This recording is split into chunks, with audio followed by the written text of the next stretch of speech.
réunion la semaine passée. Quels sont les outils de la mise à disposition des fonds? On sait qu'il y aura le choléra.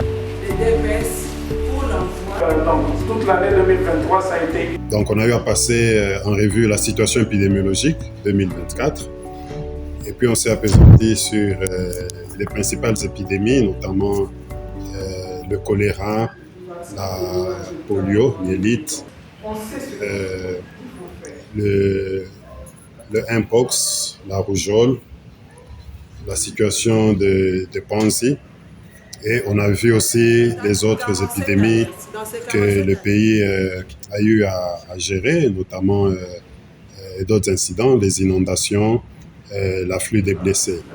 Donc ça a été un bel exercice où nous avons pu voir pour chacune des épidémies quels sont les défis auxquels le pays est confronté de manière générale par rapport à la gestion des urgences sanitaires.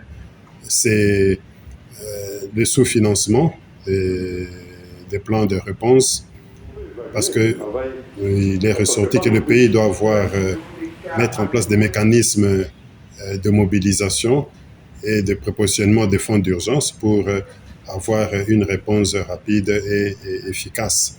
C'est aussi, il est ressorti d'autres défis en termes de laboratoire. Nous devons améliorer la détection biologique pour l'ensemble de ces maladies.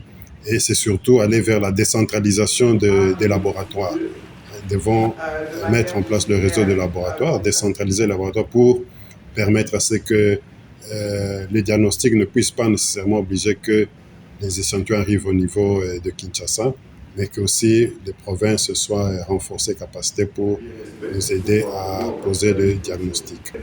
Et il y a aussi des perspectives pour l'année prochaine. C'est vraiment que le pays, nous puissions être plus résilients, que le système de santé soit renforcé et résilient pour faire face à ces épidémies et urgences, parce que certaines épidémies vont traverser l'année.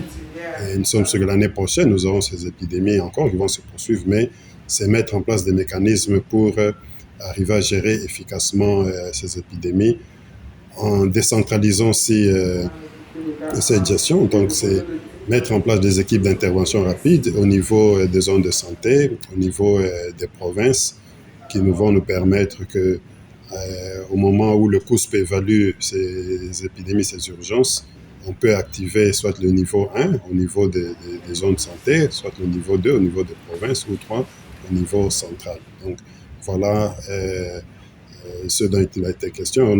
On s'est appesanti aussi sur l'épidémie de mpox qui est en cours, pour laquelle pour la semaine 51, le pays a notifié 641 cas. Comparativement à la semaine 50, on était à 750 cas.